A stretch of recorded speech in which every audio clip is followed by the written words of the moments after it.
Hello मेरे प्यारे विद्यार्थियों, हम आपका हिस्ट्री क्लास 12 का इम्पोर्टेंट क्वेश्चन लेके आए हैं। तो अभी तक जो हिस्ट्री कुछ भी नहीं पढ़े हैं तो ये वीडियो से उसका संपूर्ण किताब का रिवीजन हो जाएगा और इसमें पूरा सिलेबस को ध्यान में रखा गया है। तो जैसे हम 40 क्वेश्चन लेंगे तो उसका डिटेल एनालिसिस करेंगे जिससे क्वेश्चन जो है 100 हो जाएगा। तो 5 वीडियो आएगा और पूरा हिस्ट्री जो है आपका ख़त्म हो जाएगा। तो ये पार्ट 1 है आपका, इसमें 40 इंपॉर्टेंट क्वेश्चन है पूरा बुक का। तो ये न्यू चैनल है तो इसको अच्छा से शेयर कीजिए, लाइक कीजिए, सब्सक्राइब कीजिए, ठीक है। चलिए देखिए 1 नंबर क्वेश्चन से निम्न में से कौन सा स्थल रावी नदी के किनारे है? मतलब कौन सा स्थान जो है रावी नदी के किनारे है? तो रावी नदी के किनारे जो है हड़प्पा है। अब चलिए इसके बारे में थोड़ा जान लीजिए। हड़प्पा की खोज जो है 1921 में हुई। कब हुई? 1921 में। किसने की? राय बहादुर दयाराम साहनी। किसने की? दयाराम साहनी।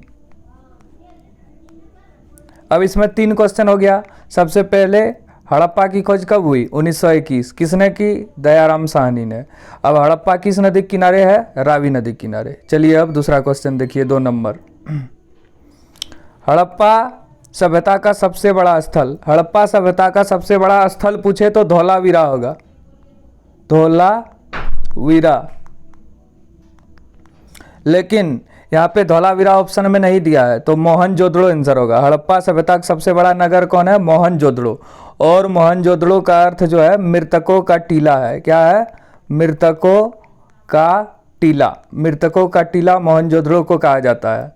और इसके बारे में याद रखना है, मोहनजोदड़ो जो है इसके बारे में थोड़ा और जानकारी याद रखो।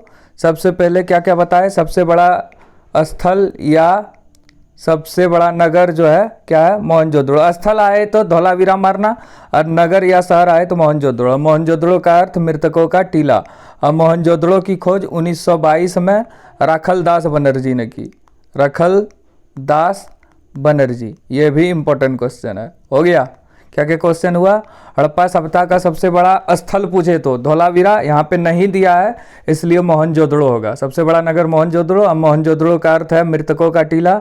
मोहनजोदड़ो की खोज 1922 में राखलदास बनर्जी ने की। अब अगला क्वेश्चन। सिंधु सभ्यता में एकमात्र बंदरगाह था, उसका नाम है लोथल। क्या नाम है? लोथल। अब एग्जाम में क्वेश्चन आएगा लोथल क्या है? बंदरगाह। हो गया? और लोथल जो है गुजरात में है। लोथल कहाँ पे है? गुजरात में। लोथल अभी वर्तमान में गुजरात में है, भारत के गुजरात राज्य में। और लोथल जो है भोगवा नदी के किनारे है। कौन नदी के किनारे? भोगवा। चलिए अब आगे। बौद्ध साहित्य के अनुसार भारत में कितने महाजनपद का विकास हुआ? तो भारत में 16 महाजनपद का विकास हुआ। बहुत इंपॉर्टेंट है ये। और सबसे शक्तिशाली महाजनपद जो है वो मगध है, याद रखना। सबसे शक्तिशाली महाजनपद जो है मगध है। अब आगे।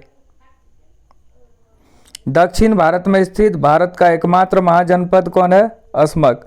असमक ही एक ऐसा महाजनपद है जिसका विकास दक्षिण भारत में हुआ। अगला। अशोक के अभिलेख को सर्वप्रथम किसने पढ़ा? ये बहुत इंपॉर्टेंट क्वेश्चन है। जेम्स प्रिंसेप ने अशोक के अभिलेख को सबसे पहले पढ़ा। और कब पढ़ा था ये याद रखना? 1838 में। मतलब जेम्स प्रिंसेप ने अशोक के अभिलेख को 1838 में पढ़ा। अभिलेख क्या होता है? वही खुदाई करके जो पत्थर पे लिखते हैं औजार से, वही है। और ये 5 नंबर में एक और याद रख लेना, असमक की राजधानी जो है पैठन है। पैठन। हो गया?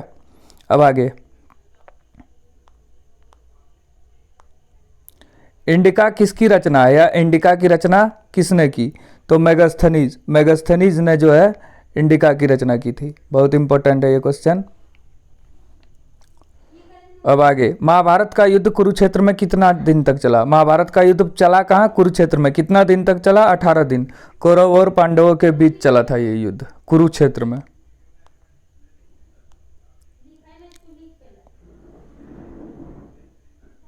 अब अगला क्वेश्चन देखो। स्तूप किस धर्म से संबंधित है? स्तूप जो है बौद्ध धर्म से संबंधित है। और एक इसमें इंपॉर्टेंट क्वेश्चन आता है सांची का स्तूप, सांची का स्तूप जो है मध्य प्रदेश में है, भोपाल में, रायसेन जिला में। मध्य प्रदेश के भोपाल में, रायसेन जिला में आता है।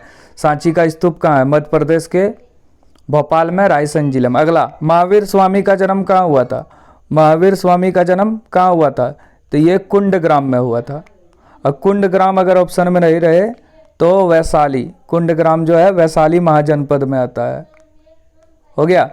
और याद रखना, महावीर स्वामी की मृत्यु जो है पावापुरी में हुई थी। अगला, मुक्तिदाता की कल्पना बौद्ध धर्म की किस शाखा में की गई है? तो महायान में की गई है, महायान। पुराणों की संख्या कितनी है? तो ये इंपॉर्टेंट क्वेश्चन है। पुराण टोटल कैठो है? पुराण की संख्या है 18। पुराण कितना है? 18। और याद रखना, वेद जो है 4 है, ऋग्वेद, सामवेद, यजुर्वेद, अथर्ववेद, और वेदांग जो है 6 है। वेदांग कितना है? 6। सबसे प्राचीन वेद आए तो ऋग्वेद।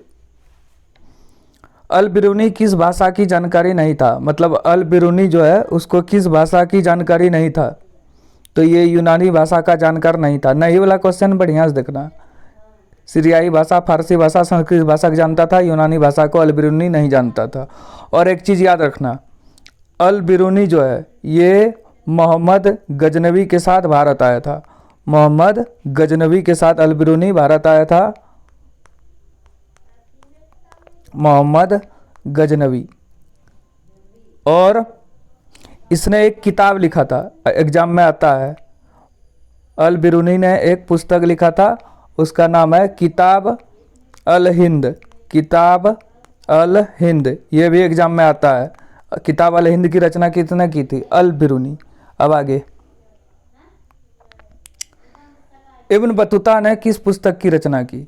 इब्न बतूता ने एक किताब लिखा था, उसका नाम है रिहला। और याद रखना, इब्न बतूता जो है मोरक्को देश का निवासी था। किस देश का? मोरक्को। तो सबको इस चैनल को सब्सक्राइब करो, लाइक करो और शेयर करें अपने दोस्त के साथ। ठीक है, चलिए अब आगे देखिए। वीडियो अच्छा बना है तो कमेंट कीजिएगा, तब इसका अगला पार्ट आएगा। पीर का अर्थ क्या है? पीर का अर्थ गुरु होता है, मुस्लिम धर्म में होता है ये। चलिए अब अगला क्वेश्चन देखिए। प्रसिद्ध सूफी संत मोहिउद्दीन चिश्ती की दरगाह कहाँ है? ये बहुत इंपॉर्टेंट है। प्रसिद्ध सूफी संत ख्वाजा मोहिउद्दीन चिश्ती की दरगाह अजमेर राजस्थान में है। याद रखना, बहुत इंपॉर्टेंट क्वेश्चन है, 20 बारी क्वेश्चन एग्जाम में आया होगा। और एक याद रखना, दिल्ली में भी है एक निजामुद्दीन औलिया की दरगाह। निजामुद्दीन औलिया की दरगाह कहाँ है? दिल्ली में। याद रखना।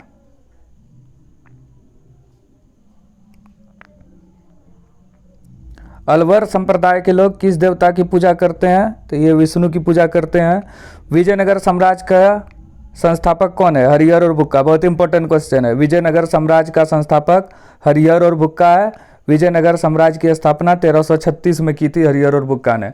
और विजयनगर साम्राज्य की राजधानी हम्पी थी। और विजयनगर का सबसे प्रतापी राजा जो है कृष्णदेव राय था।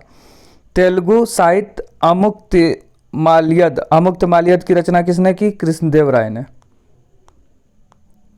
अकबरनामा की रचना किसने की? अकबरनामा बोलो या आईने ए अकबरी बोलो, दोनों की रचना किसने की? अबुल फजल। मतलब अकबरनामा का ही नया नाम है आईने ए अकबरी। आइन ए अकबरी, अबुल फजल ने इसकी रचना की थी। चलिए अब आगे। संथाल विद्रोह कब प्रारंभ हुआ? 1855 में। सिद्धू कान्हू, 2 भाई था, सिद्धू कान्हू, उसी के नेतृत्व में ये शुरू हुआ था। दामिन ए को क्या है? दामिन ए को क्या है? संथालों की भूमि है। 1793 में जब अस्थाई बंदोबस्त लागू हुआ तो उस समय बंगाल के गवर्नर कौन थे? कर्नवालिस। 1857 का विद्रोह का प्रारंभ कहाँ हुआ था? मेरठ, यूपी में। याद रखना, 1857 का विद्रोह 10 मई 1857 को शुरू हुआ था यूपी मेरठ से। इसका प्रतीक कमल का फूल और रोटी था। सिपाही विद्रोह इसको या सैनिक विद्रोह भी बोला जाता है और भारत का प्रथम स्वतंत्रता संग्राम भी कहा जाता है। सहायक संधि व्यवस्था को किसने प्रारंभ किया? सहायक संधि व्यवस्था को किसने प्रारंभ किया? वेलेजली ने। चोरा चोरी कांड कब हुआ? ये बहुत इंपॉर्टेंट क्वेश्चन है। चोरा चोरी कांड 4 फरवरी 1922 को हुआ था। महात्मा गांधी ने असहयोग आंदोलन चलाया था, उसी के नेतृत्व में ये हुआ था चोरा चोरी कांड। इसी के बाद जो है महात्मा गांधी ने असहयोग आंदोलन को वापस ले लिया। एग्जाम में आ सकता है क्वेश्चन, किस घटना के बाद असहयोग आंदोलन को वापस लिया गया? चोरा चोरी कांड। अगला, महात्मा गांधी के राजनीतिक गुरु कौन थे? तो गोपाल कृष्ण गोखले महात्मा गांधी के राजनीतिक गुरु थे। भारतीय संविधान सभा का अस्थायी अध्यक्ष, अस्थायी अध्यक्ष डॉक्टर राजेंद्र प्रसाद, और अगर अस्थायी अध्यक्ष पूछे, अस्थायी अध्यक्ष पूछे तो डॉक्टर सच्चिदानंद सिन्हा। सच्चिदानंद सिन्हा। इस तरह अगर पढ़ेगा तो एक भी क्वेश्चन एग्जाम में नहीं छूटेगा। अगला, भारतीय संविधान कब लागू हुआ? तो भारतीय संविधान जो है 26 जनवरी 1950 को लागू हुआ। अब कब बना पूछेगा? 26 नवंबर 1949। 26 नवंबर 1949 को बनकर तैयार हुआ, 26 जनवरी 1950 को लागू हुआ। और संविधान का निर्माण में 2 वर्ष 11 महीना 18 दिन लगा।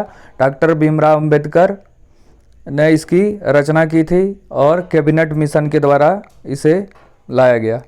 तो ये याद रखना। तो ये हो गया ख़त्म तुम्हारा टॉप 30 क्वेश्चन। ठीक है, थैंक यू। वीडियो कैसे बना कमेंट में बता सकते हैं आप। ठीक है, थैंक यू।